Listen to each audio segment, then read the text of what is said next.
اللهم إني أسألك علما نافعا.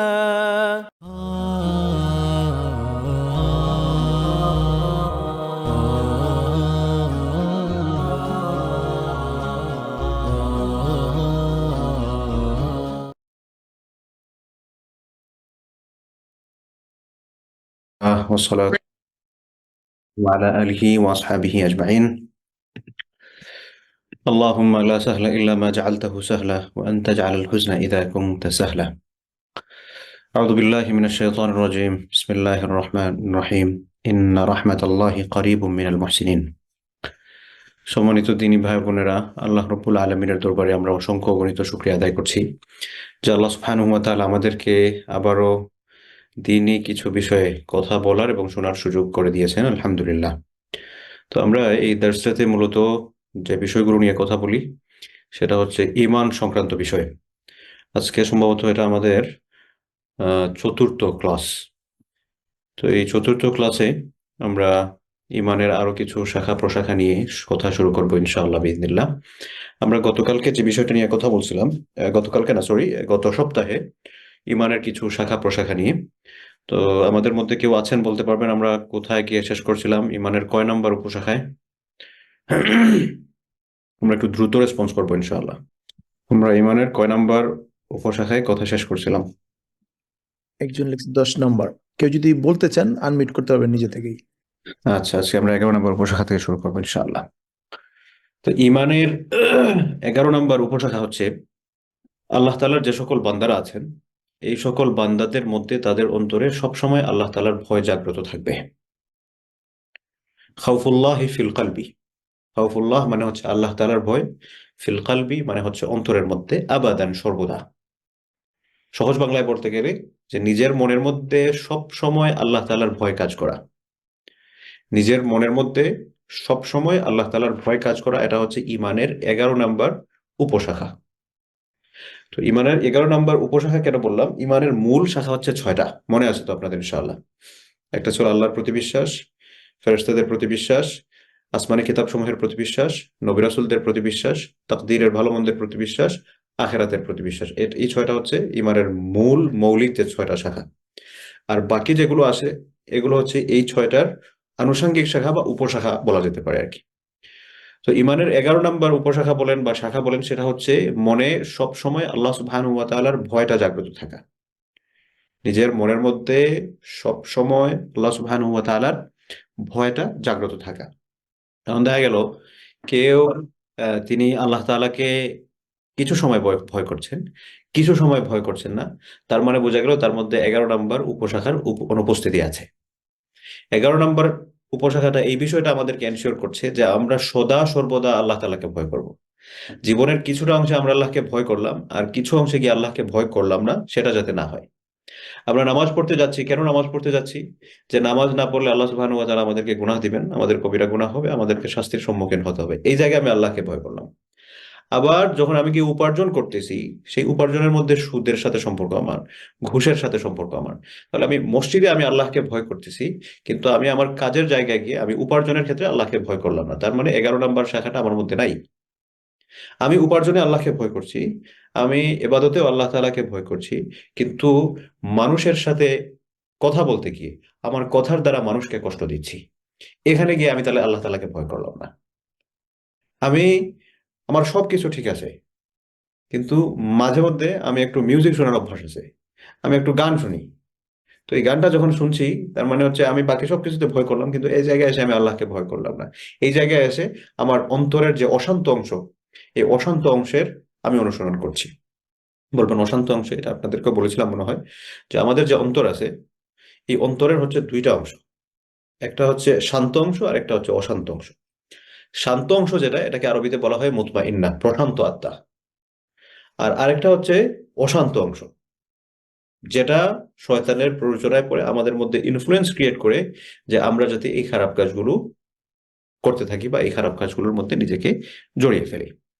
তো মনে সর্বদা আল্লাহ তাআলার ভয় জাগ্রত থাকার মানে হচ্ছে আমার জীবনের প্রত্যেকটা পদক্ষেপে আমি এই কথা চিন্তা করব যে আমি হয়তো আল্লাহকে দেখছি না, কিন্তু আল্লাহ সুবহানাহু ওয়া তাআলা আমাকে দেখছেন, এবং আমি প্রত্যেকটা ক্ষেত্রে এই কথাটা চিন্তা করবো, আচ্ছা আমি যে কাজ করতে যাচ্ছি এই কাজটা কি আল্লাহ তাআলা পছন্দ করবেন, এই এই কাজটা কি আমার জন্য পারমিসিবল, এই কাজ করাটা কি আমার জন্য বৈধ হচ্ছে, এখান থেকে আমার বেনিফিট দুনিয়াবি নয় দ্বীনি বেনিফিটটা কি আসবে। তো এই বিষয়গুলো যখন নিজের মধ্যে আমরা প্রতিষ্ঠিত করতে পারবো, তখন দেখা যাবে যে আমরা ইমানের 11 নম্বর যে শাখা যেটা, এটা আমরা নিজেদের মধ্যে বলবৎ করতে পারছি। আল্লাহ সুবহানাহু ওয়া তাআলা আমাদেরকে বলছেন, ফালা তাখাফুহুম, তোমরা তাদেরকে ভয় করো না। তাদেরকে বলতে কারা? তাদেরকে বলতে সেটা বিভিন্ন বিষয় হতে পারে। এটা তাফসীরের একটা প্রসঙ্গ সম্পর্কে আয়াতটা অবতীর্ণ হয়েছিল। এখানে আল্লাহ ব্যতীত অন্য কোনো কিছুকে ভয় না করা। ফালা তাখাফুহুম ওয়া খাফুনি, আল্লাহ তাআলা বলছেন তাদেরকে তোমরা ভয় করো না, বরং আমাকে ভয় করো। ইন কুনতুম মুমিনিন, যদি তোমরা মুমিন হয়ে থাকো। তো এখানে আল্লাহ সুবহানাহু ওয়া তাআলা কন্ডিশন অ্যাপ্লাই করেছেন, ইফ ইউ আ বিলিভার, যদি তুমি বিশ্বাসী হয়ে থাকো, দেন তোমার কাজ হচ্ছে তুমি শুধুমাত্র আমাকে ভয় করো। তুমি যদি আমি ছাড়া অন্য কারো সম্পর্কে ভীত হচ্ছ, তার মানে হচ্ছে তুমি মুমিন নয়। তাহলে ইমানদারদের ইমানের পূর্ণতার জন্য শর্ত হচ্ছে বান্দা আল্লাহ ছাড়া অন্য কাউকে ভয় করবে না। হ্যাঁ, আমাদের কিছু প্রাকৃতিক ভয় আছে যেটাকে তাবিআতি ভয় বলা হয় আর কি, আল খাউফ মিনাত তাবিআহ। যেমন মনে করেন এখানে হঠাৎ করে একটা সাপ পড়ে গেছে, দিব উঠে দৌড়, এর মানে এটা না যে আমি আল্লাহ ছাড়া আমি সাপকে ভয় করা শুরু করছি, এটা না। এটা হচ্ছে আমার প্রাকৃতিক ভয়।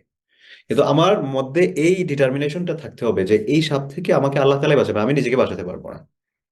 সাপ দেখে দৌড় দেওয়া, বাঘ দেখে দৌড় দেওয়া, কেউ আক্রমণ করতে আসছে এটা দেখে আমি হয়তো কৌশলের জন্য কিছুটা পিছু হচ্ছি, এই সকল বিষয় হঠাৎ করে প্রাকৃতিক যে ভয়গুলো আছে, হঠাৎ নিস্তব্ধ ভাবে সবাই বসে আছেন, ভাউ করে উঠলো, সবাই ভয় পাবে, এগুলো হচ্ছে প্রাকৃতিক ভয়।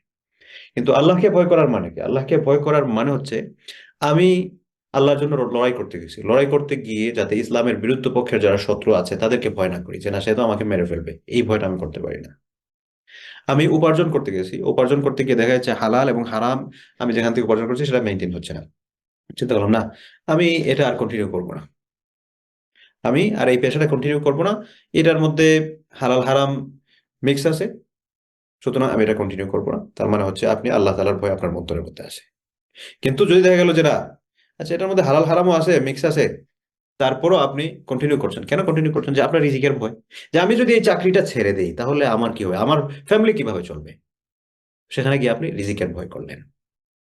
আপনি একটা অন্যায়, আপনার সেই ক্ষমতা ছিল এই অন্যায়ের প্রতিবাদ করার, কিন্তু আপনি অন্যায়ের প্রতিবাদ করলেন না, আপনি চিন্তা করলেন আচ্ছা আমি এই অন্যায়ের প্রতিবাদ করতে গেলে তো বিপদের মধ্যে পড়ে যাব।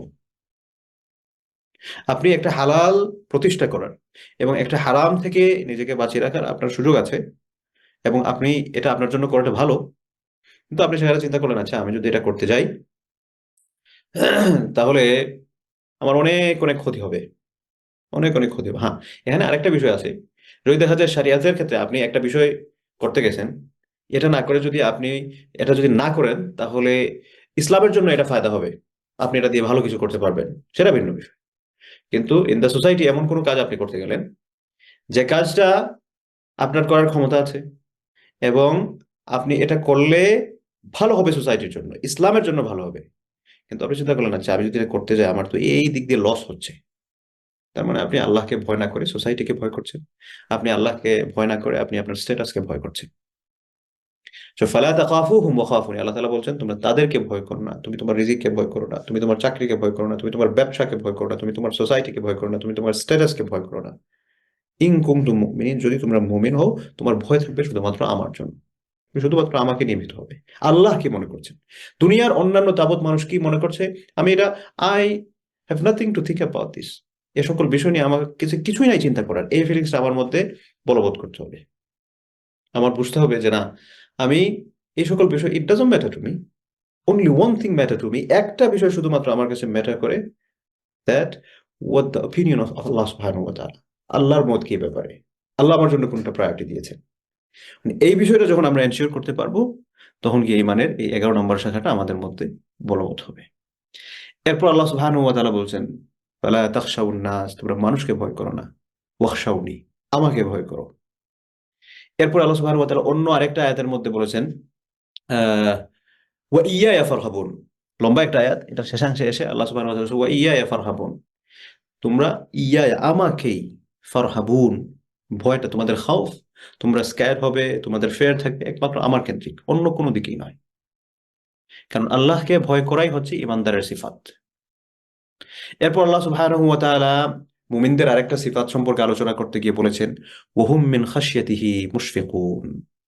এই মুমিনদের একটা সিফাত হচ্ছে যে তারা সব সময় আল্লাহ সুবহানাহু ওয়া তাআলার ভয়ে ভীত থাকে। তার সুযোগ ছিল, রাস্তা দিয়ে যাচ্ছে, অন্যান্য বন্ধু বান্ধব সবাই মিলে গানের কনসার্টে যাচ্ছে, তা বলো চল বন্ধু, নামাজ নামাজ তো আলহামদুলিল্লাহ আমরা পড়ি, আল্লাহ মাফ করবেন, চল একটু কনসার্টে গিয়েছে, পাকিস্তান থেকে শিল্পী আসতেছে, লেটস ওয়াচ, একটু শুনে আসি। সবাই রওনা দিল, সেও রওনা দিতে গিয়ে হঠাৎ করে চিন্তা করলো, না, আল্লাহ তো এটা আমার জন্য হালাল করেন নাই। আল্লাহ রসুল তো বলেছেন এই গানটা হচ্ছে সিনার প্রারম্ভিকতা। আল্লাহ রসুল তো বলেছেন এই গানটা হচ্ছে মানুষের অন্তরের মধ্যে আবরণ সৃষ্টি করে দেয়, এই গানটা তো মানুষকে আল্লাহ থেকে ডিসকানেক্ট করে দেয়, এই গানটা তো মানুষের চরিত্রের মধ্যে কালেমা লেপন করে দেয়, তার কলবের মধ্যে দাগ পড়ে যায়, আমি যাবো না। আল্লাহ রাসূল সাল্লাল্লাহু আলাইহি সাল্লাম এমন ব্যক্তি সম্পর্কে বলেন, কিয়ামতের ময়দানে 7 প্রকার মানুষ আরশের ছায়ার নিচে ছায়া পাবে। এই 7 প্রকার মানুষদের মধ্য থেকে এক প্রকার মানুষ হবে যে এই খারাপ কাজ করার সুযোগ পেয়েছিল, খারাপ কাজ সেটা চারিত্রিক নৈতিক সব দিক দিয়ে প্রযোজ্য হবে। হাদিসের মধ্যে যদিও শুধুমাত্র চারিত্রিক বিষয়টাকে ফোকাস করা হয়েছে, বান্দা গুনাহ করতে গিয়েছিল, গুনাহ করতে গিয়ে থেমে গেছে যে না ইন্নী আখাফুল্লাহ, আমি আল্লাহকে ভয় করি। বান্দা যখন আল্লাহকে ভয় করে গুনাহ করার স্টেপে গিয়েও ফিরে আসছে, আল্লাহ রাসূল সাল্লাল্লাহু আলাইহি ওয়াসাল্লাম বলেন ওই ব্যক্তির জন্য আরশের ছায়ার নিচে আল্লাহ সুবহানাহু ওয়া তাআলা ছায়া প্রাপ্ত করবেন, যেদিন আরশের ছায়া ব্যতীত অন্য কোনো ছায়া থাকবে না। এরপর বান্দা থেমে গেছে গুনাহ করা থেকে, বিখ্যাত হাদিস আপনারা সবাই জানেন, আল্লাহ রাসূল বলেছেন বান্দা খারাপ কাজের নিয়ত করছে, করে নাই, সে বলছে না এটা করবো না। আল্লাহ সুবহানাহু ওয়া তাআলা ফেরেশতাকে বলেন বান্দা খারাপ কাজের নিয়ত করছিল, করে নাই, আমাকে ভয় করে, নেকি দাও। তো এজন্য মুমিনের কাজ হচ্ছে, তার সিফাত হচ্ছে সে তার রবের ভয় সম্পর্কে সবসময় সে ভীত সন্ত্রস্ত থাকবে, সবসময় সে ভীত সন্ত্রস্ত হবে। সে এমন নয় যে না আমি একটাবার সুযোগ পাইছি, আচ্ছা একবার করে নেই। হ্যাঁ, শয়তানের ওয়াসওয়াসায় পরে কেউ যদি করে নেন, তিনি তওবা করবেন, সেটা ভিন্ন বিষয়। কিন্তু একজন ইমানদারের বৈশিষ্ট্য হচ্ছে তিনি এই কথা মনে করবেন না, আচ্ছা আমি বাকি সবকিছু একটু ঠিকঠাকই করি, এই দিকে মনে হয় একটু ছাড় আছে, আচ্ছা একটু আরামে থাকার জন্য মর্গেজে একটা বাড়ি নিয়েই নিই, একটু আরামে থাকার জন্য মর্গেজে একটু ব্যবসা করেই ফেলি, দিয়ে দিব রে, হয়ে যাবে। এটা মুমিনের সিফাত হবে না। এরপর আল্লাহ সুবহানাহু ওয়া তাআলা এ সম্পর্কে আরো অনেক আয়াত বলেছেন, সবগুলা বলতে গেলে তো অনেক সময় হবে। তো জাস্ট আমরা যে কথা ছিলাম যে মনে সব সময় আল্লাহ তাআলার ভয় জাগ্রত করা। আর মনের মধ্যে আপনি যখন সব সময় আল্লাহ তাআলার ভয় জাগ্রত করবেন, আপনি এটা যদি নিজের মধ্যে প্রতিষ্ঠিত করতে পারেন, আমি আমাকে নিজেকেও এই বিষয়গুলো বলছি, এই কথাগুলো আমার নয়, আল্লাহ রাসূলের কথা, জাস্ট তার কথাগুলো আমি আপনাদের সামনে ব্যাখ্যা করে তুলছি যে আল্লাহর ভয়টা যখন আপনি আমি আমাদের অন্তরের মধ্যে সাব্যস্ত করে ফেলতে পারবো, প্রতিষ্ঠিত করে ফেলতে পারবো, এরপর থেকে আপনি চাইলেও গুনাহ করতে পারবেন না, চাইলেও গুনাহ করতে পারবেন না। সবসময় আপনার অন্তরের মধ্যে খটখট করবে যে এই কাজটা আমি করবো কি করবো না, এটা আমার জন্য হালাল হচ্ছে কি হচ্ছে না। একটা হাদিস আছে, আল্লাহ রাসূল বলেন যে বান্দা যখন আল্লাহ সুবহানাহু ওয়া তাআলার নৈকট্য অর্জন করতে, তখন বান্দার মুখ আল্লাহর মুখ হয়ে যায়, বান্দার হাত আল্লাহর হাত হয়ে যায়। মানে কি? মানে হচ্ছে মুখের কন্ট্রোল, হাতের কন্ট্রোল পুরাটা আল্লাহ সুবহানাহু ওয়া তাআলা নিয়ে দেন। এমনি তো সবসময় তার কন্ট্রোলই আছে, কিন্তু তখন তার মধ্যে এমন একটা অবস্থা আল্লাহ সুবহানাহু ওয়া তাআলা তৈরি করে দেন যে সে যাতে আল্লাহ তাআলার অবাধ্য আর হতে না পারে।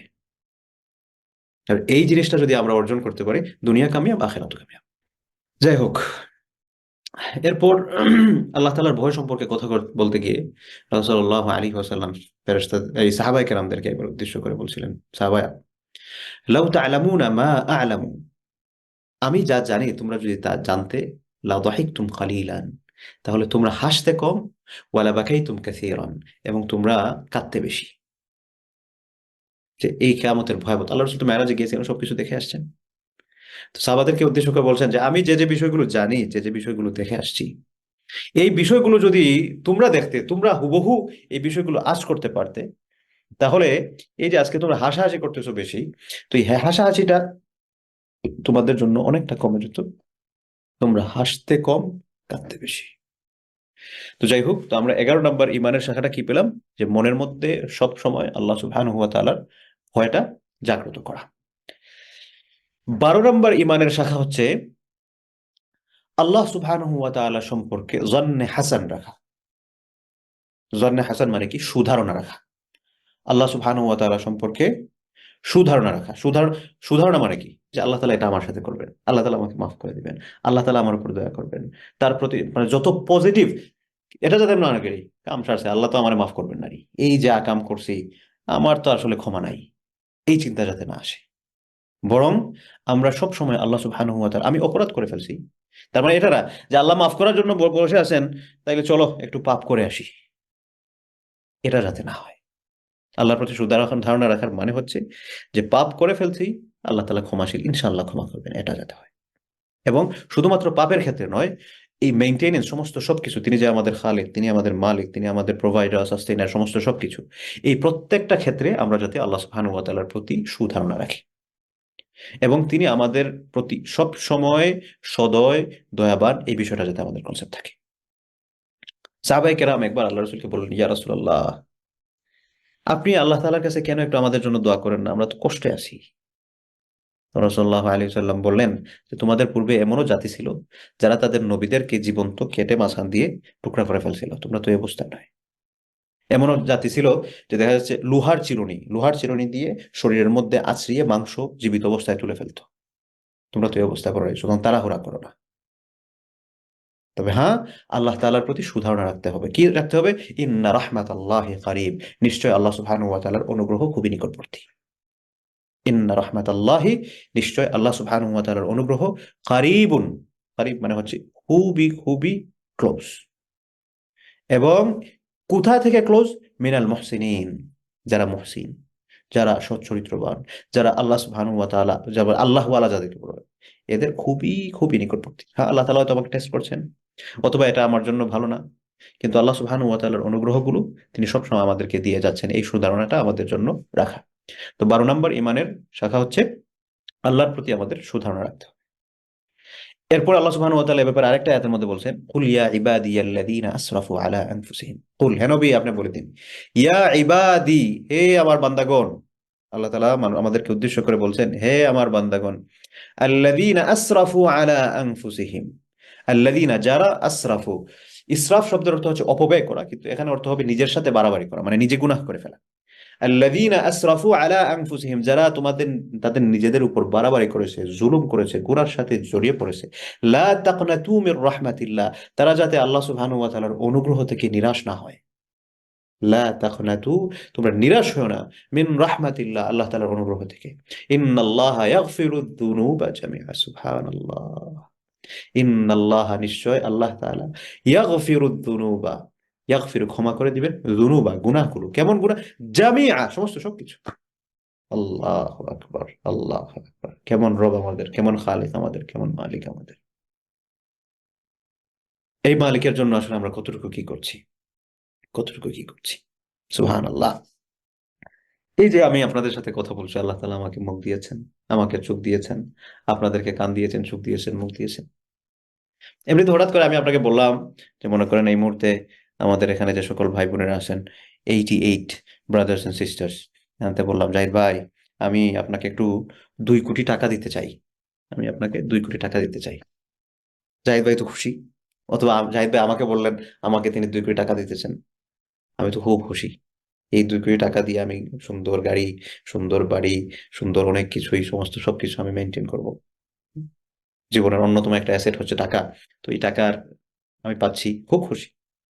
এখন জাহিদ ভাই আমাকে বললেন, অথবা আমি জাহিদ ভাইকে বললাম, ভাই 2 কোটি টাকা তো দিচ্ছি ঠিক আছে, কিন্তু আপনার চোখ দুইটা আমাকে দিয়ে দিতে হবে। আছেন কেউ দিবেন এখানে যে আপনাকে আমি 2 কোটি টাকা দিব, আপনি আপনার 2 চোখ দিয়ে দিবেন? কেউ নাই। কারণ কি? কারণ হচ্ছে এই 2 কোটি টাকার চেয়ে আমার 2 চোখ ভ্যালুয়েবল, মোর ভ্যালুয়েবল। আমি যদি বলি আপনাকে আমি 2 কোটি টাকা দিচ্ছি, আপনার মুখটা আমাকে দিয়ে দেন, জিহ্বাটা আমাকে দিয়ে দেন, আপনার নাকটা আমাকে দিয়ে দেন, আপনার কানটা আমাকে দিয়ে দেন, কেউ দেবেন না। কারণ কি? These organs are more important than this money. আমার যে এই অঙ্গগুলো আছে, এই অঙ্গগুলো, এই যে টাকার, যেটা এই টাকার চেয়ে অনেক অনেক বেশি মূল্যবান, সেটা আমি দিচ্ছি না। তাহলে যে আল্লাহ আমাকে এই এত এত সমস্ত সবকিছু দিচ্ছেন, আমি যদি আপনাকে 2 কোটি টাকা দিই, আপনি আমাকে কি বলবেন? অ্যাটলিস্ট তো থ্যাংক ইউ বলবেন, অ্যাটলিস্ট তো আমার প্রতি খুশি হবেন, আমাকে মাথায় নিয়েও হয়তো ঘুরতে পারেন, যার কেউ 2 কোটি টাকা।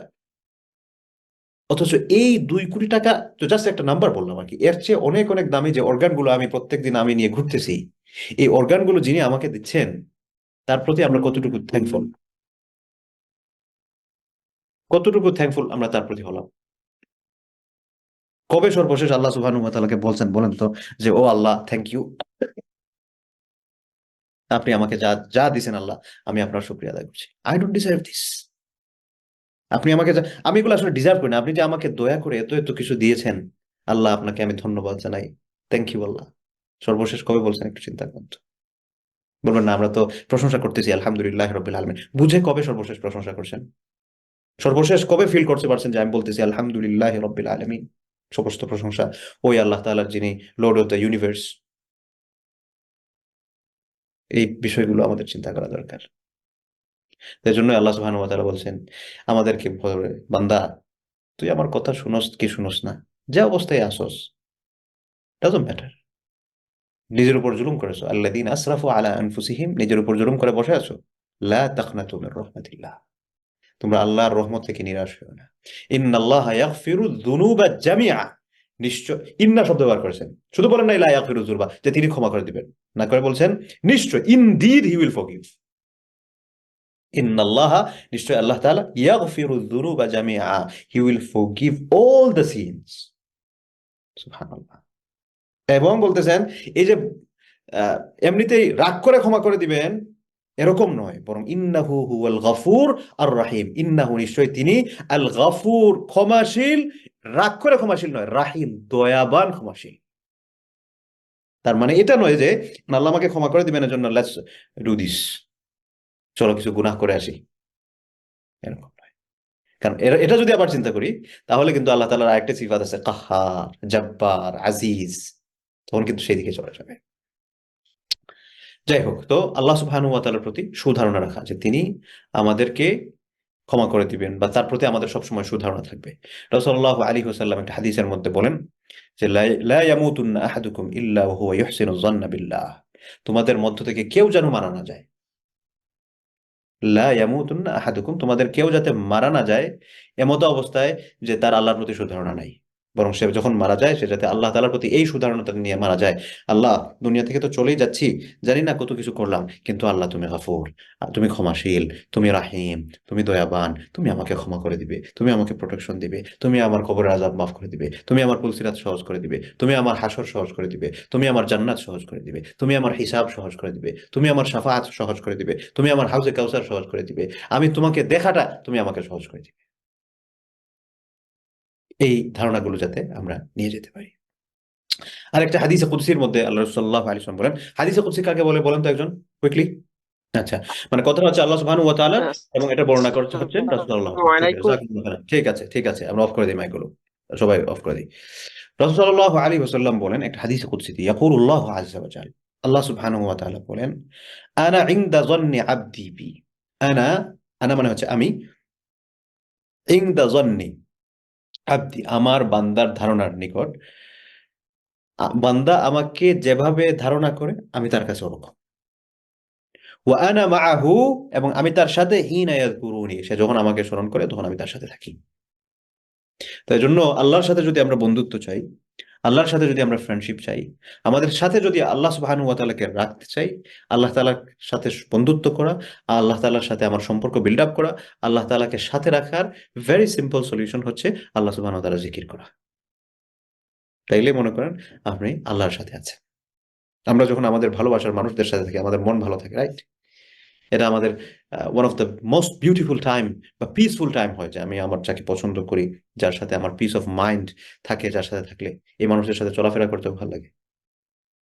ঠিক এরকম ভাবে আল্লাহর সাথে আপনি চলছেন, আল্লাহ আপনার সাথে সাথে আছেন, আল্লাহর সাথে আপনি টাইম স্পেন্ড করছেন, এটার জন্য খুবই সহজ একটা মাধ্যম হচ্ছে আল্লাহ তাআলার জিকির করা। তো এগুলো হচ্ছে ইমানের 12 নম্বর শাখা। ইমানের 13 নম্বর শাখা হচ্ছে তাওয়াক্কুল আলাল্লাহ, আল্লাহর উপর ভরসা করা, তাওয়াক্কুল করা। তাওয়াক্কুল কাকে বলে? তাওয়াক্কুল মানে হচ্ছে যে আমি এই কাজটা করা প্রয়োজন, এবং এই কাজটা কিভাবে হবে আমি এটার জন্য কিছুটা চেষ্টা করলাম, এইটা পুরা করে দেওয়ার মালিক হচ্ছেন আল্লাহ তাআলা। তাওয়াক্কুল শব্দের শাব্দিক অর্থ হচ্ছে ভরসা করা বা নির্ভরতা। তো ইমানের 13 নম্বর যে শাখা বলেন বা উপশাখা, সেটা হচ্ছে আত-তাওয়াক্কুল আলাল্লাহ, আল্লাহ সুবহানাহু ওয়া তাআলার উপর তাওয়াক্কুল করা। এই তাওয়াক্কুল জিনিসটা অনেক অনেক বড় একটা জিনিস, অনেক বড় একটা জিনিস। আল্লাহ সুবহানাহু ওয়া তাআলা কোরআনুল কারীমের মধ্যে বলেছেন যে ওয়ালাল্লাহি ফালিয়াতাওয়াক্কালিল মুমিনুন, মুমিনদের একটা সিফাত হচ্ছে তারা আল্লাহর উপর তাওয়াক্কুল করে, আল্লাহর উপর ভরসা করে। আর একাত আল্লাহ সুবহানাহু ওয়া তাআলা ঈমানের শর্ত করে দিয়েছেন, ওয়ালাল্লাহি ফাতাওয়াক্কালু ইন কুনতুম মুমিনিন, ইন কুনতুম মুমিনিন, যদি তোমরা মুমিন হও, ওয়ালাল্লাহি ফাতাওয়াক্কালু, তাহলে আল্লাহর উপর তাওয়াক্কুল করো। আর যদি মনে করো না I am not a believer, I am not a মুমিন, যদি মনে করো যে আমি মুমিন নয়, দেন আল্লাহর উপর রিলায়েন্সের কোনো দরকার নেই। You don't have to rely on Allah subhanahu wa ta'ala. But if you think that you are a believer, you are a mu'min, then one of your major duty is you have to rely on Allah subhanahu wa ta'ala in all the times. সব সময় আমাদের আল্লাহ সুবহানাহু ওয়া তাআলার উপর ভরসাটা রাখতে হবে যদি আমরা মুমিন হই। এবং এই আল্লাহর উপর ভরসা রাখার ফজিলতটা কেমন এটা বর্ণনা করতে গিয়ে ইমাম ইবনুল কাইয়িম রাহিমাহুল্লাহ একটা প্রসিদ্ধ বাক্য বলেছিলেন। এই বাক্যটা এরকম ছিল যে কোনো মানুষ যদি এরকম হয় যে তার একটা পাহাড় একটা জায়গা থেকে আরেক জায়গায় নিয়ে যেতে হবে, ওয়াকানা মা'মুরান বিইজালাতিহি লাআযালাহু, যে একজন মানুষ সে তার উপর দায়িত্ব হচ্ছে এই পাহাড়টা সরানো এবং সেটা তার জন্য খুবই প্রয়োজন। একজন মানুষ পাহাড়ে ধাক্কা দিয়ে সরানো যাবে? ইম্পসিবল। এটা তো মহিউদ্দিন খান আলমগীর অনেক আগে বলছিল, আপনাদের মনে আছে কিনা, যে রানা প্লাজা হচ্ছে বিএনপি জামাতের লোকজন এসে ধাক্কা ধাক্কি করে হচ্ছে এটা ফালাই দিছিল। এটা তো ইম্পসিবল বিষয়, আপনি আমি মিলে ঘর ধাক্কায় সরাইতে পারবো না, সেখানে পাহাড় ধাক্কায় সরানো এটা অসম্ভব বিষয়। কিন্তু ইবনুল কাইয়িম রাহিমাহুল্লাহ তাওয়াক্কুলের বর্ণনা দিতে গিয়ে বলছেন যে তাওয়াক্কুলটা হচ্ছে এমন এক জিনিস, কোনো মানুষের একটা পাহাড় যদি একটা জায়গা থেকে সরানোর প্রয়োজন হয় এবং he is very desperate to do this, তার জন্য এটা খুবই প্রয়োজন এবং হে ডেসপারেটলি এটার জন্য ট্রাই করছে এবং সে পুরোপুরি ভাবে আল্লাহ তাআলার উপর তাওয়াক্কুল করেছে, না আল্লাহ তাআলা আমার জন্য একটা ওয়েব বের করেই আনবেন এটার জন্য, লাআযালাহু, সে এই পাহাড়টা তার জায়গা থেকে সরায় ফেলার মতো সক্ষম হয়ে যাবে। সুবহানাল্লাহ, সুবহানাল্লাহ। কেমন তাওয়াক্কুল ছিল! আমি সাহাবায়ে কেরামদের তাওয়াক্কুলের দিকে দেখেন।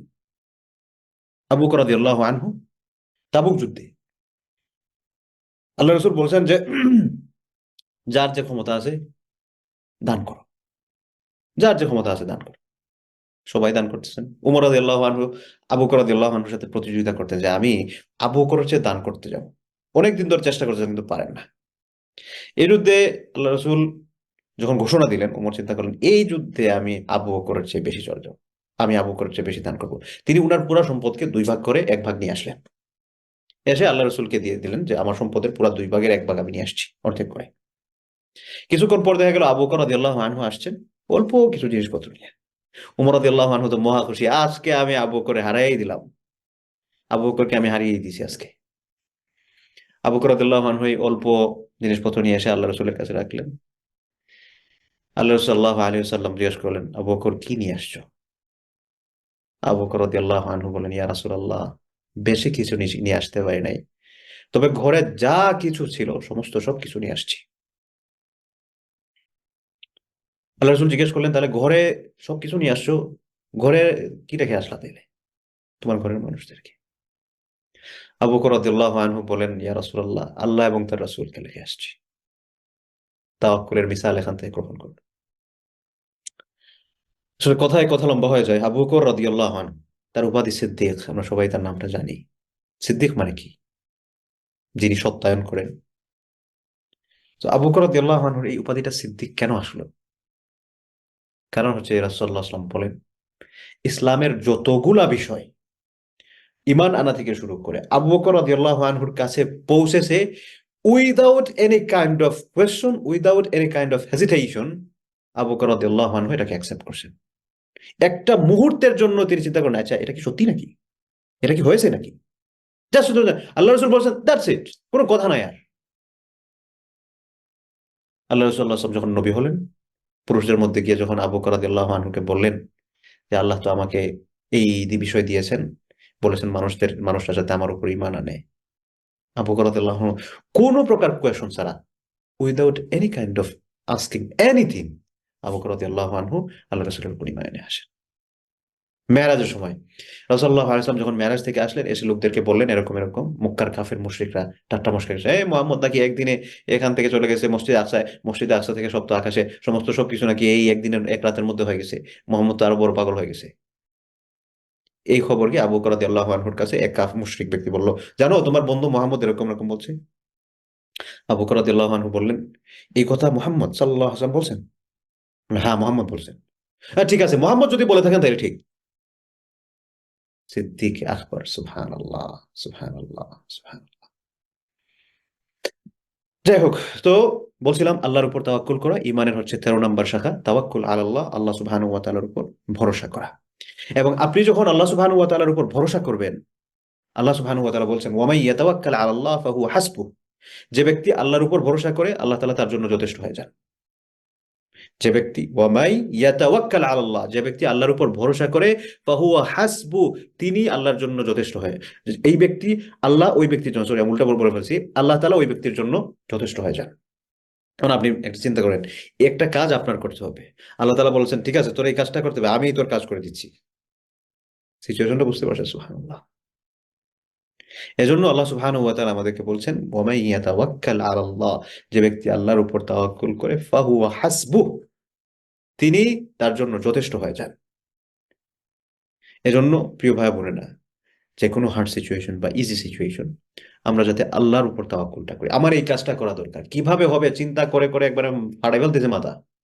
এখন এই কাজটা করাটা আমার যদি জরুরি, এর মানে এই না যেটা আমার দ্বারা অসম্ভব, যেটা আমি করতে পারবো না, বা যেটা আমি করে প্রপারলি মেনটেন করতে পারবো কি পারবো না এটার মধ্যে হেজিটেশন আছে, আপনি এই জিনিসটা করতে যাবেন সেটা নয়। যেটা আপনার করা প্রয়োজন, যেটা করলে আপনার নিজের ফায়দা, সোসাইটির ফায়দা বা দিনের ফায়দা, এই সকল কোনো বিষয় আপনি যেটা করতে চান বা আপনার এটা করা জরুরি, আপনার রিজিকের জন্য বা যেটার জন্যই হোক আপনার করা জরুরি, আপনি সবাব, আপনি একটা রিজন তৈরি করবেন যে এটার উসিলায় হবে, তাওয়াক্কুলটা আপনি আল্লাহর উপর করবেন যে আল্লাহ আমার এটা সহজ করে দিবেন।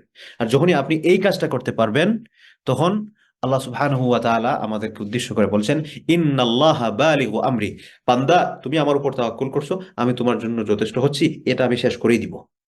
ইন্নাল্লাহ, নিশ্চয় আল্লাহ সুবহানাহু ওয়া তাআলা, বালিগু আমরি, বালিগ মানে হচ্ছে পৌঁছানো, আমরি তার আদেশ পৌঁছানো, মানে কি এটা শেষ করবেনই।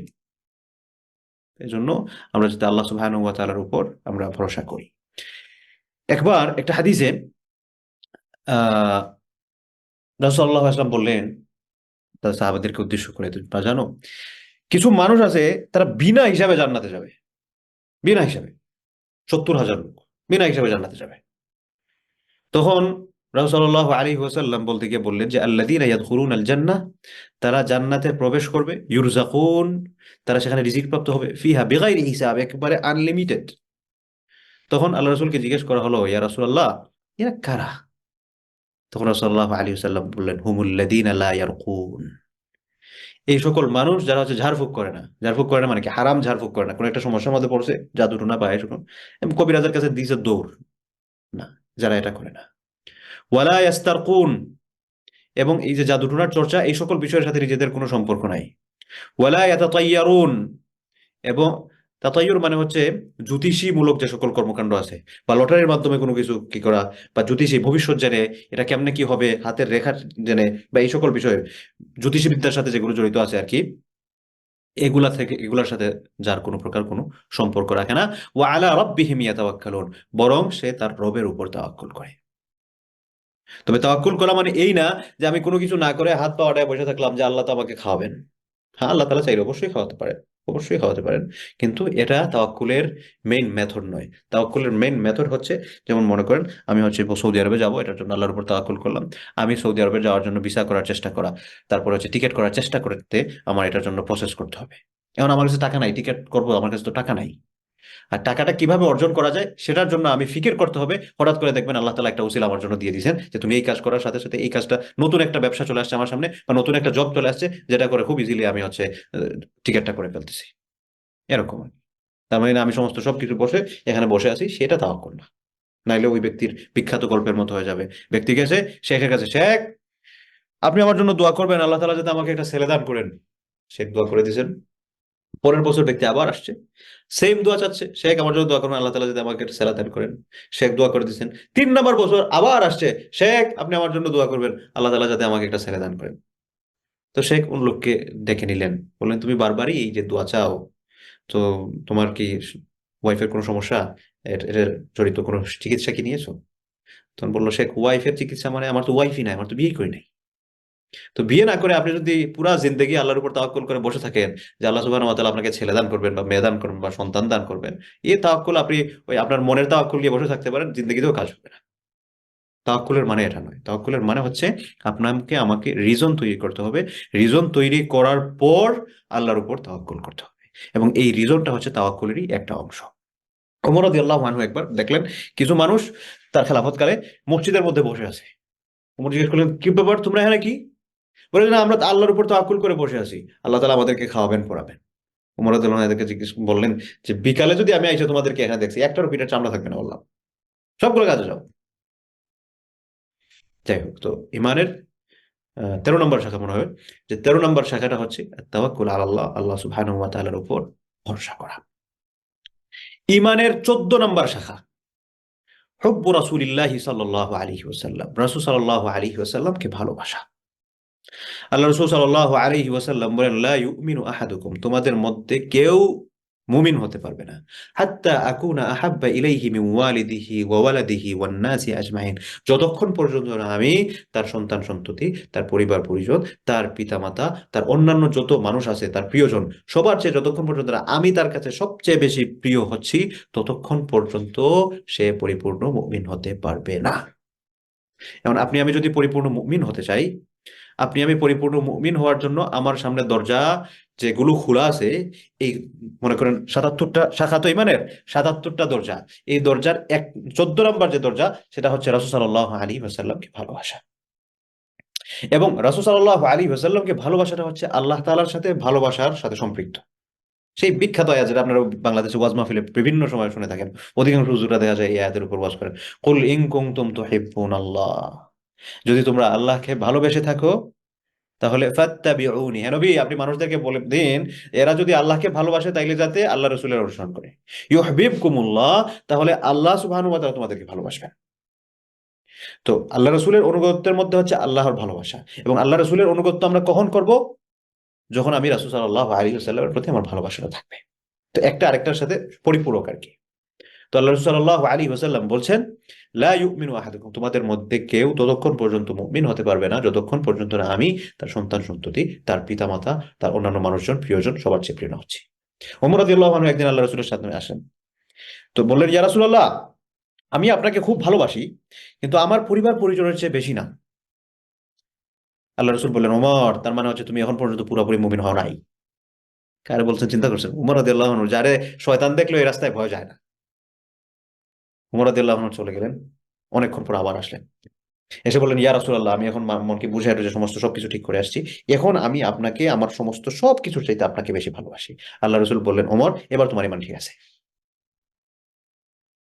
এখন আমি আমাদেরকে একটু দাঁড়িপাল্লায় দাঁড় করাইতো যে আপনি আল্লাহ রাসূল সাল্লাল্লাহু আলাইহি ওয়াসাল্লামকে কতটুকু ভালোবাসি। হ্যাঁ, আমি আল্লাহ রাসূলের জন্য হয়তো জান দিয়ে দিব, কিন্তু আল্লাহ রাসূলকে ভালোবাসার মানেটা কি? একজন মানুষকে আমি ভালোবাসলাম, যে মনে করেন আহ, আমি আপনাকে আমি জাহিদ ভাইকে আমি ভালোবাসি, তো আমি জাহিদ ভাইকে ভালোবাসি, এটার প্রমাণ কি? আমি জাহিদ ভাইয়ের 3বার দিনে বকা দিলাম, আমি জাহিদ ভাইয়ের যত অপছন্দনীয় কাজ আছে আমি এগুলা ডেইলি লাইফে করতেছি, জাহিদ ভাইয়ের যত পছন্দনীয় কাজ আছে এই কোনো কিছুই আমি করি না, জাহিদ ভাই আমাকে যে সকল বিষয়ের আদেশ নিষেধ দিচ্ছেন এ সকল কোনো বিষয় আমি মানি না, জাহিদ ভাইয়ের যে লাইফস্টাইল বা ফুডস্টেপ প্রত্যেকদিন আমি এগুলোকে জবাই করতেছি, এটা বলে কি আমি যদি বলি আমি জাহিদ ভাইকে ভালোবাসি, এই ভালোবাসার কি কোনো মানে আছে? সম্মানিত ভাই বোনেরা, রাসূল সাল্লাল্লাহু আলাইহি ওয়াসাল্লামকে ভালোবাসা, এই কথাটার প্রমাণ আমার কাজে হতে পারে। এবং কাজে কিভাবে হতে হবে? রাসূল সাল্লাল্লাহু আলাইহি ওয়াসাল্লামের লাইফস্টাইল ফলো করার মাধ্যমে। আমি আমার পর্দা ঠিক নাই, আমার চলাফেরা ঠিক নাই, হ্যাঁ আমার সমস্ত সবকিছু ঠিক নাই, তারপরে আমি আল্লাহ রাসূলকে ভালোবাসি, সেটা হতে পারে একটা দিক দিয়ে, কিন্তু এটা পূর্ণতা নয়। আল্লাহ রাসূলকে পরিপূর্ণ ভালোবাসার মানে হচ্ছে রাসূল সাল্লাল্লাহু আলাইহি ওয়াসাল্লামের ফুটস্টেপ ফলো করা। এই ফুটস্টেপ ফলো করতে গিয়ে সোসাইটিতে যত কঠিন সিচুয়েশন আমার ফেস করতে হোক না কেন, আমি মাথা পেতে যখন এই সিচুয়েশনগুলো ফেস করা শুরু করব, তখন গিয়ে বোঝা যাবে যে না, আমি আসলেই সত্যিকার অর্থে রাসূল সাল্লাল্লাহু আলাইহি ওয়াসাল্লামকে ভালোবাসতেছি। কিন্তু আল্লাহ রসুলের লাইফস্টাইলের কোনো বালাই নেই, তার ফুটস্টেপের কোনো বালাই নেই, তার সুন্নাহ ফলো করার কোনো বালাই নেই, তার আদেশ নিষেধ ফলো করার কোনো বালাই নেই। তিনি আমাদেরকে যা কিছু আদেশ করেছেন এগুলো অনেকাংশ দেখা যায় আমি জানিও না, আর আমি বলতেছি না, বাকি সব কিছু যা থাকবে আল্লাহ রসুলের জন্য আমার মহব্বত আছে, এই কথাটা আমার মুখের মধ্যেই থাকবে, কাজের মধ্যে প্রয়োগ হবে না। এক লোক তার স্ত্রীকে বলে আমি তো তোমাকে ভালোবাসি, কিন্তু সকাল বিকাল সন্ধ্যা ওষুধ খাওয়ার মতো করে 3বার যদি মাইর দেয় এবং স্ত্রী কি পছন্দ করে অপছন্দ করে এগুলার সাথে তার কোনো বালাই নেই, ইট ডাজন্ট ম্যাটার, কিন্তু প্রত্যেকদিন বলে ওয়াইফ আই লাভ ইউ, আমি তোমাকে বউ আমি তোমাকে ভালোবাসি, এই বলার কি কোনো মানে আছে? এই বলার যেরকম কোনো মানে নাই, আল্লাহ রসুলকে আমি ভালোবাসি এই কথা মুখে বা চিন্তা করা, কিন্তু তার কোনো ফুটস্টেপ ফলো না করা, যেরকম সেম এরকম। তো আল্লাহ তাআলা যাতে আমাদেরকে রাসূল সাল্লাল্লাহু আলাইহি ওয়াসাল্লামের ফুটস্টেপ গুলো ফলো করার তৌফিক দান করেন। আরেকটা হাদিসে রাসূল সাল্লাল্লাহু আলাইহি ওয়াসাল্লাম বলেছেন যে সালাতুন ওয়াজাদা বিহিন্না হালাওয়াতুল ঈমান, 3টা বিষয় যার মাধ্যমে ঈমানের মিষ্টতা পাওয়া যায়। 3টা বিষয়। 3টা বিষয় কি কি? 3টা বিষয়ের মধ্যে একটা বিষয় হচ্ছে ওই ব্যক্তির কাছে আল্লাহ এবং তার রাসূল তার বাকি সমস্ত সবকিছুর চেয়ে প্রিয় থাকবে। বাকি সমস্ত সবকিছু একদিকে, আল্লাহ এবং তার রাসূল আরেকদিকে। এবং আল্লাহ এবং তার রাসূলের মহব্বতে সে তার দুনিয়াবী বিষয়গুলো সে স্যাক্রিফাইস করে ফেলবে। সে দুনিয়াবী প্রত্যেকটা ফুটস্টেপ ফেলতে গিয়ে চিন্তা করছে, আচ্ছা আমার রাসূল এটা মহব্বত করছেন তো, আমার রাসূল এটা পছন্দ করছেন তো। সে একটা জব করতে গেছে, জব করতে গিয়ে আচ্ছা এই যে জব করতে আমি আসলাম, এই জব করাটা আমার কি জন্য কি ঠিক হবে? এই জবটা কি রাসূল আসলামের পছন্দনীয় ছিল? এই জবটা সম্পর্কে রাসূল সাল্লাল্লাহু আলাইহি ওয়াসাল্লাম কি বলেছেন যে এটা আমার জন্য বৈধ? আচ্ছা আল্লাহ রাসূল এটা আমাকে জন্য বৈধ করেন নাই, না না তাইলে এই জব করা যাবে না। তার মানে আপনি সত্যিকার অর্থে আল্লাহ রাসূলকে ভালোবাসেন। আপনি পর্দা করা শুরু করেছেন, আলহামদুলিল্লাহ। আপনি পর্দা করতে গিয়ে যে না আমি একটু স্টাইলিশ, না না না স্টাইলিশ, রাসূলুল্লাহ সাল্লাল্লাহু আলাইহি ওয়াসাল্লাম বলেছেন আমার সমস্ত সৌন্দর্যতা হচ্ছে আমার পরিবারের জন্য বা আমার স্বামীর জন্য, অথবা সার্টেন লেভেলের একটা সৌন্দর্যতা আমার ইনডোর লেভেলে আমি করতে পারি, আমার যারা মাহরাম আছেন সেখানে, আমি বাহিরে সেটা দেখাতে পারি না, এটা করা যাবে না। আপনি আল্লাহ রাসূলকে ভালোবাসলেন। আপনি দাড়ি রাখেন না, দাড়ি রাখা শুরু করছেন কেন? রাসূল সাল্লাল্লাহু আলাইহি ওয়াসাল্লাম বলেছেন দাড়ি রাখার জন্য, এজন্য আমি দাড়ি রাখা শুরু করছি। আপনি দাড়ি রাখলেন, আপনি রাসূল সাল্লাল্লাহু আলাইহি ওয়াসাল্লামকে ভালোবাসেন। কিন্তু আরেকজন মুখে রাসূল সাল্লাল্লাহু আলাইহি ওয়াসাল্লামকে ভালোবাসার কথা বলে কিন্তু দাড়ি ক্লিন শেভ করা, দাড়ি শেভ করে ফেলে। রাসূলুল্লাহ ইসলামের বাহ্যিক যে কয়েকটা গুরুত্বপূর্ণ সুন্নাহর কথা বলেছেন, এবং শুধুমাত্র গুরুত্বপূর্ণ নয় বরং বলেছেন এগুলো আশরুম মিনাল ফিতরা, 10টা বিষয় হচ্ছে মানুষের মনুষ্যত্বের, মানুষের স্বভাবজাত বিষয়ের অন্তর্ভুক্ত। এর মধ্যে একটা হচ্ছে কাসসুশ শারিব ওয়া আফুল লুহা, মুছ ছোট করা, দাড়ি লম্বা করা। কিন্তু সেই ব্যক্তি রাসূল ইসলামের এই সুন্নাহকে কুরবানি দিচ্ছে, শুধুমাত্র রাসূলের সুন্নাহকে কুরবানি দিচ্ছে এটা নয়, বরং মানুষের স্বভাবজাত বিষয় যেটা সেটাকে সে কুরবানি দিচ্ছে। আমরা অনেকেই মনে করি বা বোনেদের মধ্যে অনেকেই আছেন তারা তাদের হাজবেন্ডকে পছন্দ করেন না দাড়ি রাখার জন্য, বলে ইয়াযু বিল্লাহ। দাড়ি না রাখা গুনাহের কাজ, কিন্তু কেউ যদি দাড়ি না রাখে অপছন্দ করে, ধর তুই এটা কি একটা রাখবো, এটা আনস্মার্ট লাগে, খ্যাত লাগে, আপনি যখনই দাড়িকে অপছন্দ করবেন আপনার ঈমান আইসিইউর মধ্যে আছে অথবা ভেঙে যাবে যে কোনো সময়। কারণ আল্লাহ সুবহানাহু ওয়া তাআলা বলেন যারা আল্লাহ সুবহানাহু ওয়া তাআলার প্রেরিত কোনো বিধিবিধানকে অপছন্দ করে, কারিহু মা আনজালাল্লাহ, কারিহু মা আনজালাল্লাহ, অপছন্দ করে যা আল্লাহ সুবহানাহু ওয়া তাআলা নাজিল করেছেন এগুলোকে তারা অপছন্দ করে, আল্লাহ সুবহানাহু ওয়া তাআলা এদের আমল সমূহকে বিনষ্ট করে দেন। এজন্য এই সকল ব্যাপারে আমরা যাতে খুব কনসার্ন থাকি। আপনি আমি যেটাকে স্মার্টনেস মনে করতেছি, স্মার্টনেসের সংজ্ঞাটা আমরা কোথা থেকে নেব? মানুষদের কাছ থেকে, নাকি যিনি আমাদেরকে বানিয়েছেন তার কাছ থেকে? আপনি মানুষদের কাছ থেকে স্মার্টনেসের সংজ্ঞা যদি নিতে চান, তাহলে ইংল্যান্ডের মধ্যে স্মার্টনেসের সংজ্ঞা একটা, আমেরিকাতে আরেকটা, ফ্রান্সে আরেকটা, ইউরোপের অন্যান্য দেশে আরেকটা, কানাডার মধ্যে হয়তো আরেকটা, সাবকন্টিনেন্টে গেলে আরেকটা। কোনটা আমি ফলো করবো? আমাদের বোনেদের ড্রেস কোডের কথা যদি বলি, বাংলাদেশে কথিত মডার্ন ড্রেস কোনটা? এখন খুব বেশি টাইট ফিটিং এবং কিছু অঙ্গ এদিক দিয়ে দেখা যায় এদিক দিয়ে দেখা যায়, এটা হয়তো কথিত আধুনিকতা বা স্মার্টনেস। কিন্তু আমি ইউকের কথা যদি বলি, ইউকেতে স্মার্টনেস হচ্ছে যত কম কাপড় চোপড় পরা যায়। এখন তো ঠান্ডা হয় আলহামদুলিল্লাহ, চোখের কিছু মোটামুটি হেফাজত হয়। সেম কথা আমরা যদি ইউএস এর কথা বলি, কানাডার কথা বলি, যত কম কাপড় চোপড় পরা যায়, এটা স্মার্টনেস। এখন পোশাকের কোন স্মার্টনেস আমি নিব? এখানকার স্মার্টনেস নাকি বাংলাদেশের স্মার্টনেস, ইন্ডিয়ার স্মার্টনেস? তো স্মার্টনেস সেখানে তৈরি হয় না, এদিক থেকে আস্তে আস্তে গিয়ে ওখান পর্যন্ত পৌঁছতেছে। তো আমি যদি মানবরচিত স্মার্টনেস গুলো নিতে থাকি, তাহলে এখানে এক স্মার্টনেস, আজকে একটা স্মার্টনেস, কালকে আরেকটা স্মার্টনেস, কোনটা নিব? এজন্য স্মার্টনেসের সংজ্ঞা নেওয়ার জন্য এমন জায়গা থেকে স্মার্টনেসের সংজ্ঞা নিতে হবে যিনি হচ্ছেন সবচেয়ে বেস্ট ক্রিয়েশন, এবং আল্লাহ তাআলা সমস্ত সৃষ্টির মধ্যে সবচেয়ে বেস্ট ক্রিয়েশনকে মুহাম্মদ সাল্লাল্লাহু আলাইহি ওয়াসাল্লাম। এবং আল্লাহ তাআলা আমাদেরকে বানিয়েছেন এজন্য তিনি আমাদের জন্য জানেন কোনটা আমাদের জন্য স্মার্টনেস এবং কোনটা আমাদের জন্য স্মার্টনেস নয়, এবং এটা ফলো করার জন্য আমাদেরকে এমন একজন রোল মডেল দিয়েছেন, তার আভ্যন্তরীণ লাইফ, বাহ্যিক লাইফের প্রত্যেকটা মুহূর্ত এক একটা আইডিয়াল মুহূর্ত, এক একটা আদর্শ মুহূর্ত। কিন্তু আমরা সেগুলো ফলো না করে আমাদের ইয়াং জেনারেশন কাদেরকে আমরা ফলো করি? মেসি, রোনালদো, নেইমার, অথবা দেখা যায় অ্যাক্টরস যারা আছেন, ফুটবল প্লেয়ার্স, ক্রিকেট প্লেয়ার্স, তাদেরকে। তাদের আপনি বাহ্যিক জীবন আর আভ্যন্তরীণ জীবন গিয়ে দেখেন, কখনোই আপনি একরকম পাবেন না। অশ্লীলতা, প্রতারণায় ভরপুর এক একজন মানুষকে আপনি আপনার আমার জীবনের আইডল বানায় রাখছি। যাই হোক, তো কথা একদিক থেকে অন্যদিকে চলে যায়। রাসূল সাল্লাল্লাহু আলাইহি ওয়াসাল্লামকে ভালোবাসা। তো রাসূল সাল্লাল্লাহু আলাইহি ওয়াসাল্লামকে ভালোবাসার মানে কি? রাসূল সাল্লাল্লাহু আলাইহি ওয়াসাল্লামের ফুটস্টেপটা ফলো করা। এরপর এটার অনুগামী বলা যায়। আগেরটা তো ছিল হচ্ছে রাসূল সাল্লাল্লাহু আলাইহি ওয়াসাল্লামকে ভালোবাসা। এরপরেরটা হচ্ছে রাসূল সাল্লাল্লাহু আলাইহি ওয়াসাল্লামকে সম্মান করা। ইকরামুর রাসূল সাল্লাল্লাহু আলাইহি ওয়াসাল্লাম ওয়া মুসাআদাতুহু, তাকে শ্রদ্ধা করা এবং সহযোগিতা করা। আগেরটা ছিল হচ্ছে আল্লাহ রাসূলকে মহব্বত করা, ভালোবাসা। আমি আমার ওয়াইফকে ভালোবাসি, আমার ওয়াইফ আমাকে ভালোবাসে, বা সে তার কাজ নিয়ে ব্যস্ত, আমি আমার কাজ নিয়ে ব্যস্ত। আমাদের মধ্যে ভালোবাসা আছে, কিন্তু একজন আরেকজনের যে একটা রেসপেক্ট যেটা আছে, এই রেসপেক্টটা কাজ করে না, এরকম নয়। কারণ আল্লাহ রাসূলকে আমি ভালোবাসবো এবং তার প্রতি আমার রেসপেক্ট থাকবে এবং তাকে আমি সহযোগিতা করব। এবং বলবেন তাকে আমি রেসপেক্ট কিভাবে করব? তার যে ফুটস্টেপ গুলো আছে, এই ফুটস্টেপ গুলো শুধুমাত্র আমি ফলো করে তাকে ভালোবাসাই প্রমাণ করা নয়, বরং এই এক একটা ফুটস্টেপ, এক একটা আদর্শ ফুটস্টেপ সমাজের, এই বিষয়টা মানুষদেরকে জানান দেওয়া, নিজে ফলো করে, নিজের সোসাইটিতে বাস্তবায়ন করে, এবং তাকে সহযোগিতা করা। তিনি যখন দুনিয়াতে ছিলেন তার কাজে সহযোগিতা করা, বা তিনি যেটার মধ্যে বলবেন সেটা করব, যেটা করবেন না সেটা থেকে নিজেকে বিরত রাখবো, সেটা একটা। পাশাপাশি হচ্ছে তিনি যে কাজগুলো আমাদের জন্য রেখে গেছেন, এই কাজগুলো আমরা কন্টিনিউ করা। বলবেন তিনি আমাদের জন্য কি কাজ রেখে গেছেন? রাসূলুল্লাহ সাল্লাল্লাহু আলাইহি ওয়াসাল্লাম হচ্ছেন সর্বশেষ নবী, আল্লাহ রাসূলের পর আর কোনো নবী আসবেন না, কিন্তু দ্বীনের কাজ চলতে থাকবে। এই দ্বীনের কাজটা কারা চালাবে? রাসূলুল্লাহ সাল্লাল্লাহু আলাইহি ওয়াসাল্লামের উম্মতেরা চালাবে। এই উম্মতের মধ্যে থেকে যাদের জ্ঞান থাকবে দ্বীন সম্পর্কে, এদেরকে আলেম বলা হয়। আলেম মানে হচ্ছে জ্ঞানী। এই জ্ঞানী মানুষরা রাসূল সাল্লাল্লাহু আলাইহি ওয়াসাল্লামের এই কাজগুলোকে চালিয়ে নিবে। এই জন্য এই জ্ঞানী মানুষদেরকে উদ্দেশ্য করে বলা হয়েছে ইন্নামাল উলামা ওয়ারাসাতুল আম্বিয়া। এই আলেমরা হচ্ছেন নবীদের ওয়ারিস। কোন দিক দিয়ে নবীদের ওয়ারিস? ওই যে দাওয়াতের ক্ষেত্র, আল্লাহ রাসূল সাল্লাল্লাহু আলাইহি ওয়াসাল্লাম দ্বীন যেটা আমাদের জন্য রেখে গেছেন, এই দ্বীনের দাওয়াতটা যাতে আমি আমার সমাজের রন্ধ্রে রন্ধ্রে আমি এটাকে পৌঁছে দিতে পারি। আল্লাহ সুবহানাহু ওয়া তাআলা কোরআনুল কারীমের মধ্যে বলছেন ওয়া তুআজ্জিরুহু ওয়া তুওয়াক্কিরুহু। ওয়া তুআজ্জিরুহু, তোমার কাজ হচ্ছে তোমরা তাকে সম্মান প্রদর্শন করবে। ওয়া তুওয়াক্কিরুহু, এবং তোমাদের কাজ হচ্ছে তোমরা তাকে নুসরত করবে, সহযোগিতা করবে। এরপর আল্লাহ সুবহানাহু ওয়া তাআলা আরেকটা আয়াতের মধ্যে বলছেন ফাল্লাযীনা আমানু বিহি, যারা তার প্রতি ঈমান আনে, ওয়া আযযারুহু, এবং তাকে সম্মান প্রদর্শন করে, তাকে ইজ্জত দেয়, ওয়া নাসারুহু, এবং তাকে সহযোগিতা করে, ওয়াত্তাবাউন নূর, এবং তারা সেই নূরের, সেই আলোর অনুসরণ করে, আল্লাযী আনজালা মাহ, যে নূরটা আল্লাহ তাআলা তার সাথে প্রেরণ করেছেন। তার সাথে বলতে কার সাথে? রাসূলের সাথে। রাসূলের সাথে আল্লাহ তাআলা কোন নূর প্রেরণ করেছেন? কোরআন। উলাইকা হুমুল মুফলিহুন, এরা সফলকাম।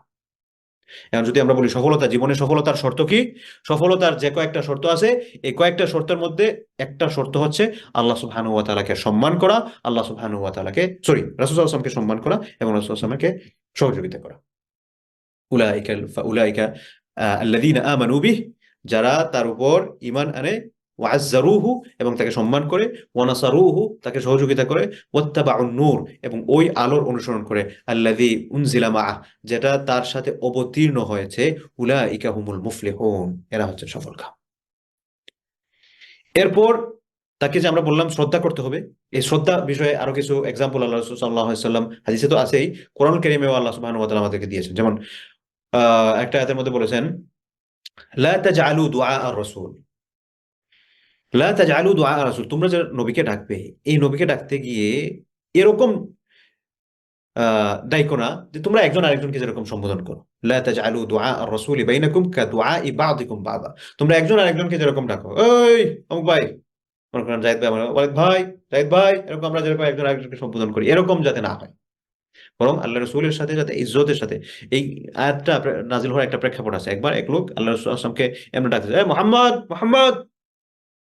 তো আল্লাহ সুবহানাহু ওয়া তাআলা আয়াত নাজিল করে দিয়েছেন, সুবহানাল্লাহ, যে তোমরা নিজেদের মধ্যে একজন আরেকজনকে যেভাবে ডাকাডাকি করো, তোমরা রাসূল সাল্লাল্লাহু আলাইহি ওয়াসাল্লামকে এরকম ডাকাডাকি করিও না, এরকম ডাকাডাকি করিও না। এরপরে আরেকটা আয়াতের মধ্যে আল্লাহ সুবহানাহু ওয়া তাআলা বলেছেন ইয়া আইয়ুহাল্লাযীনা আমানু লা তুকদ্দিমু বাইনা ইয়াদাইল্লাহি ওয়া রাসূলিহি।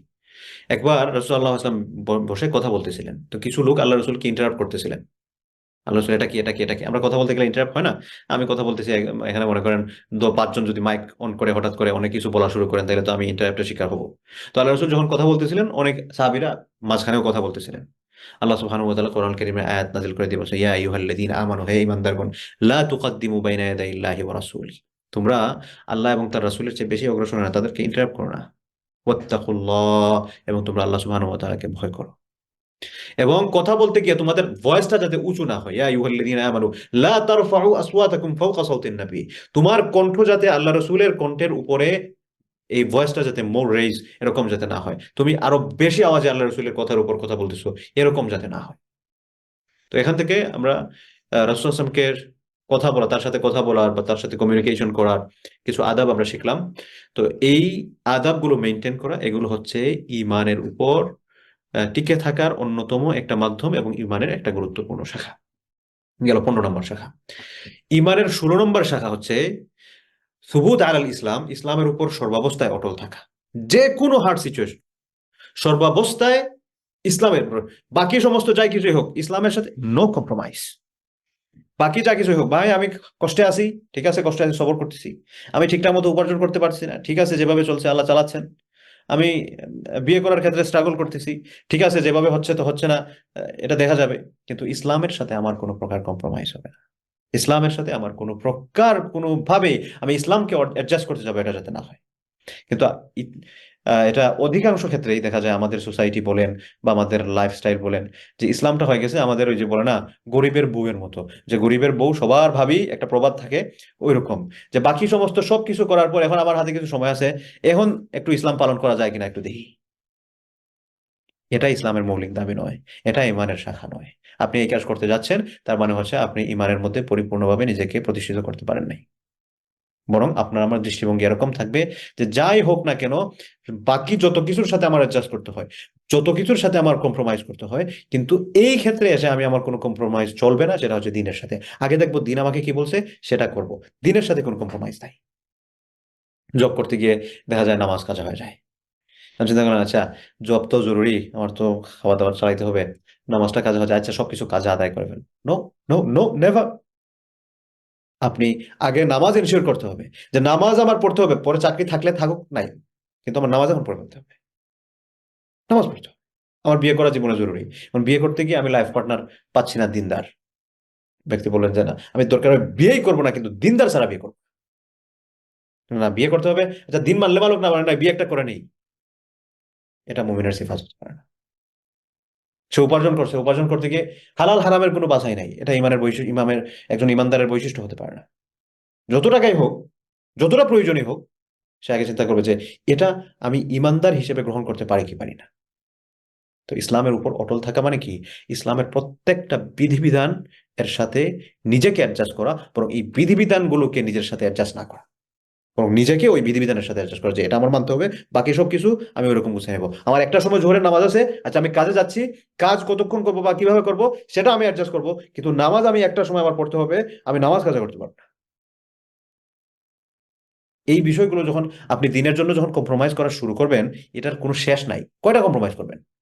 আপনার দেখা যায় এক ওয়াক্তের সাথে কম্প্রোমাইজ, দুই ওয়াক্তের সাথে কম্প্রোমাইজ, আস্তে আস্তে দেখা যাবে নামাজ আপনার কাজা নামাজগুলো আর পড়াই হবে না। আপনি পর্দার সাথে যখন কম্প্রোমাইজ করা শুরু করবেন, একটা সময় দেখা যাবে আপনি পর্দার মধ্যেই নাই। আপনি যখন মিউজিক বা এগুলোর সাথে আপনি আস্তে আস্তে কম্প্রোমাইজ করা শুরু করবেন, দেখা যাবে আপনি নিয়মিত রেগুলার একজন সিঙ্গার হয়ে গেছেন। কি বলে, নিজে সিঙ্গার হন আর না হন, সিঙ্গার লিসেনার হয়ে গেছেন সব সময়। তো আপনি যখনই দিনের সাথে কম্প্রোমাইজ করা শুরু করবেন, শয়তান ফুট করে আপনার সাথে সুযোগ পেয়ে বসবে এবং আপনাকে এই স্থান থেকে টেনে টেনে নামানোর জন্য সর্বোচ্চ সে চেষ্টা করেই যাবে। এবং সে কতটুকু পর্যন্ত নিচে নামাতে পারে সেটার কোনো সীমানা নাই। একেবারে একটা স্টেপ, দুইটা স্টেপ, এরপরে যেতেই থাকবে, আপনার অবনতি হতেই থাকবে।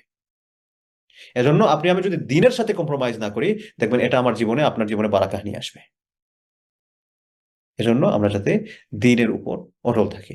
আল্লাহ রাসূল, ওই যে আগে একটা হাদিস বলছিলাম যে আল্লাহ রাসূল বলেছেন যে যার মধ্যে তিনটা জিনিস থাকে ওই ব্যক্তি ইমানের স্বাদ পায়। তো এই তিনটা জিনিসের মধ্যে একটা ছিল তো হচ্ছে আল্লাহ এবং তার রাসূল হচ্ছে সবচেয়ে প্রিয় হওয়া। আর আরেকটা বিষয় হচ্ছে যে সে দিনহীনতার মধ্যে ফিরে যাওয়াকে আগুনে পড়ে যাওয়ার চেয়েও বেশি পছন্দ করে। যে আমি আগুনে পড়ে যাবো ঠিক আছে, এটা মেনে নিতে পারি, কিন্তু দিনহীনতার মধ্যে ফিরে যাব, দিন আগে প্র্যাকটিস করতাম না সেই মুহূর্তে আমি আবার ফিরে যাব, এটাকে সে আগুনে পড়ে যাওয়ার চেয়েও বেশি ভয়ঙ্কর মনে করে।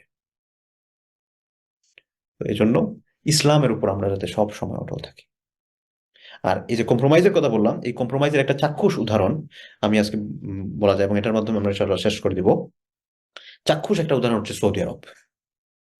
এবং এরা শুধুমাত্র ইসলামের সাথে কম্প্রোমাইজ করার চাক্ষুষ উদাহরণ নয়, বরং আমার কাছে মনে হয় এই আল্লাহ সুবহানাহু ওয়া তাআলা সূরা বাকারার শুরুতে বলেছেন যে উলাইকাল্লাযীনা ইশতারাউ আদ-দালালাতা বিল হুদা, যে যারা হচ্ছে হেদায়েতের বিনিময়ে পথভ্রষ্টতা কিনে, অর্থাৎ দেয় হচ্ছে হেদায়েত আর কিনে নিয়ে আসে পথভ্রষ্টতা, এই আয়াতের বর্তমান চাক্ষুষ একটা মিসাল বা উদাহরণ যদি বলা যায়, এটা হচ্ছে সৌদি আরব।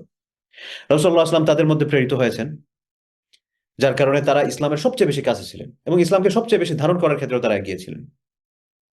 কিন্তু বর্তমানে তাদের অনেকের মধ্যেই, বা বিশেষ করে তাদের গভর্নমেন্ট বা তাদের নেতৃস্থানীয় পর্যায়ে যারা আছে, তাদের অনেকের মাথায় ঢুকছে যে না, এখন আমাদের দেশকে আরো সমৃদ্ধ করতে হবে, ট্যুরিজম ইন্ডাস্ট্রি ডেভেলপ করতে হবে, ওয়ার্ল্ডের অন্যান্য কালচারাল যে সকল দিকগুলো আছে সেগুলো আমার দেশেও নিয়ে আসতে হবে, যাতে করে বিশ্ব থেকে টুরিস্টগুলো আমার দেশে আসে এবং আমার দেশের মানুষরাও যাতে সে আমার এখানে এই সমস্ত প্রকার সার্ভিস পায়।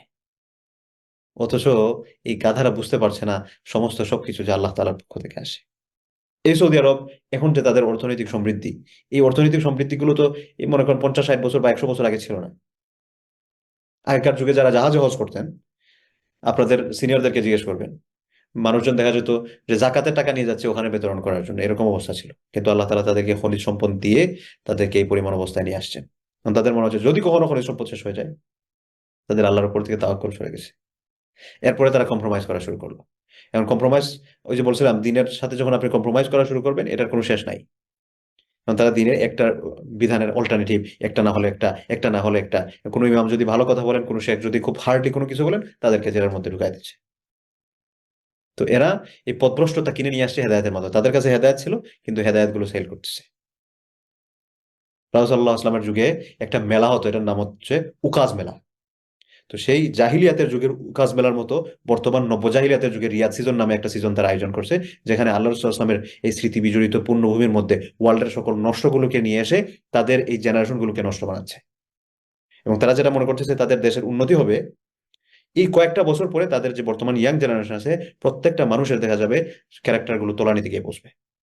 এবং অত্যন্ত খারাপ লাগলো ওই দিন একটা বিষয় দেখে, বাংলাদেশ থেকেও দেখলাম যে কিছু সিঙ্গার এদেরকে তারা নিয়ে গেছে এবং আমাদের প্রবাসী ভাই বোনেরা সবাই গিয়ে সেখানে নাচানাচি করতেছেন, বলে ইয়াদুবিল্লাহ। যে সকল ভাইরা এখানে যদি সৌদি আরব থেকে কোনো প্রবাসী ভাই বোনেরা থাকেন, আপনারা আসলে খুবই লাকি, খুবই লাকি যে আল্লাহ সুবহানাহু ওয়া তাআলা আপনাদের রিজিকের ব্যবস্থা করেছেন এমন একটা জায়গায়, যেখান থেকে আপনি চাইলেই বায়তুল্লাহ গিয়ে সব জিয়ারত করতে পারছেন। রাসূল সাল্লাল্লাহু আলাইহি ওয়াসাল্লামের স্মৃতি বিজড়িত জায়গাসমূহ আপনি সফর করতে পারছেন। সেখানে থেকে আপনি দ্বীনের কাছে থাকার কথা ছিল, কিন্তু সেগুলো না করে এই গায়রতহীন বেলাজ, এই বদবখত কমবখত আয়োজকদের পাল্লায় পড়ে আপনি সেখানে গেছেন। কাল কিয়ামতের ময়দানে কোন মুখ নিয়ে রাসূলুল্লাহ আলাইহি ওয়াসাল্লামের কাছে গিয়ে বলবেন, ইয়া রাসূলুল্লাহ আমাকে একটু হাউজে কাউসারের পানি দেন? কোন মুখে বলবেন, ইয়া রাসূলুল্লাহ আপনি আমাকে একটু শাফাআত করেন? যদি আল্লাহ রাসূল জিজ্ঞাসা করে বসেন যে আমার পুণ্যভূমিতে এই কাজগুলো হচ্ছিল, তুমি কিভাবে জেনে শুনে এগুলোর মধ্যে গিয়ে অংশগ্রহণ করলে? তো যাই হোক, আমরা আবার মূল যে এজেন্ডা যাচ্ছে তার মধ্যে ফিরে আসি, ইসলামের উপর অটল থাকা।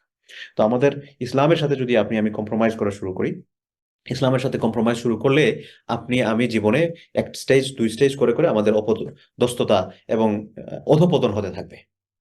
এজন্য প্রিয় ভাই বোনেরা, যে যাই করেন, পড়াশোনা বলেন, চাকরি বলেন, ব্যবসা বলেন, তারপর হচ্ছে বিবাহিত জীবন বলেন, যত জীবনের যতগুলা গুরুত্বপূর্ণ দিক আছে, গুরুত্বপূর্ণ অগুরুত্বপূর্ণ যা দিক আছে, আমরা যদি ইসলামের সাথে কম্প্রোমাইজ না করি, কারণ ইসলামের সাথে যখনই আমরা কম্প্রোমাইজ করতে যাব, তখনই আমাদের অধঃপতনটা শুরু হবে। এবং এটা দিবালোকের ন্যায় স্পষ্ট আল্লাহ রাসূল আমাদেরকে বলেছেন, তারাকতু ফীকুম আমরাইন, দুই জিনিস রেখে যাচ্ছি, লান তাদিল্লু মা তামাসসাকতুম বিহিমা, এই দুই জিনিসকে আঁকড়ে ধরলে কখনোই তোমরা লাঞ্ছিত, অপমানিত, অপদস্থ হবে না। কিতাব আল্লাহ ওয়া সুন্নাত রাসূলি, আল্লাহর কোরআন, রাসূল সাল্লাল্লাহু আলাইহি ওয়াসাল্লামের সুন্নাত। কিন্তু আল্লাহর কোরআন, রাসূল সাল্লাল্লাহু আলাইহি ওয়াসাল্লামের সুন্নাত, এই দুইটা জিনিস বাদ দিয়ে গিয়ে আমরা অন্য কোথাও যদি মুক্তি খুঁজি, অন্য কোথাও যদি আমাদের কথিত আধুনিক লাইফের মধ্যে আমাদের এনজয়মেন্ট খুঁজি, তাহলে আমরা একটা ধোঁকার মধ্যে পড়তেছি। হয়তো 2 দিনের রং তামাশায় আমরা নিজেকে মনে করবো যে না আমি তো খুব ভালো আছি, কিন্তু আমার দুনিয়াও বরবাদ হচ্ছে, আখেরাতও বরবাদ হচ্ছে। আল্লাহ সুবহানাহু ওয়া তাআলা আমাদেরকে এই সকল বিষয় থেকে নিজেদেরকে বাঁচিয়ে রাখার তৌফিক দান করুক। তো আজকে আমরা 6টা মনে হয় বললাম, ইমানের 6টা শাখা, এই 6টা উপশাখার উপর আলোচনা করলাম। আল্লাহ তাআলা যাতে এই বিষয়গুলো আমাদেরকে আমল করার তৌফিক দান করেন। আমরা আগামী ক্লাসে ইমানের 17 নম্বর শাখা থেকে কথা শুরু করবো ইনশাআল্লাহ।